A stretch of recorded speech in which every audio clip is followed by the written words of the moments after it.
ఒక app release చేయబోతున్నాం. రాష్ట్రంలో ఎక్కడైనా కానీ, ఎవరికైనా కానీ, ఏ అధికారితో అయినా కానీ హెరాస్మెంట్కి ఎవడైనా లోన్ అయితే ఆ యాప్ లేకపోయి యాప్ అడిగే క్వశ్చన్, నీకు ఏ రకంగా అన్యాయం జరిగింది అని. ఫలాని అధికారి నన్ను ఫలాని రకంగా, ఫలాని వాడి ఇన్ఫ్లుయెన్స్లో నన్ను అన్యాయంగా, నా మీద కేసు పెట్టి నన్ను చిత్రహింస పెట్టినాడు అని చెప్పి ఎవడైనా కూడా యాప్ ద్వారా ఆ అధికారి పేరు దగ్గర నుంచి ఆయనకు జరిగిన ఏ పరిస్థితుల్లో ఆయన ఏ రకంగా ఇబ్బంది పడ్డాడు అనేది ఆయన చెప్పచ్చు.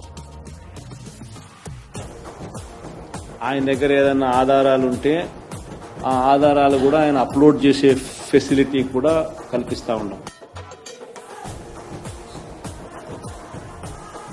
సో ఇంకో బటన్ నొక్కితే ఆయన కావాల్సిన ఆయన దగ్గర ఉన్న ఆధారాలు ఏదైనా ఉంటే ఆధారాలు కూడా ఆయన అప్లోడ్ చేయొచ్చు. ఆటోమేటిక్లీ ఆ కంప్లైంట్ మన డిజిటల్ లైబ్రరీలోకి వచ్చేస్తుంది. ఆ యాప్ ద్వారా మన డిజిటల్ లైబ్రరీ, మన దగ్గర ఉన్న మన సర్వర్లలోకి, మన డిజిటల్ లైబ్రరీలోకి వచ్చేస్తుంది. రేపొద్దున మనం ముఖ్యమంత్రి అయిన తర్వాత ఆ డిజిటల్ లైబ్రరీ మనం ఓపెన్ చేస్తాం. రేపొద్దున ఎవరికి, రాష్ట్రంలో ఏ కార్యకర్తకైనా, ఎవరికైనా కూడా ఎటువంటి అన్యాయం జరిగినా, ఏ అధికారి వల్ల అన్యాయం జరిగినా, వాళ్ళ పేరు, ఏ రకంగా అన్యాయం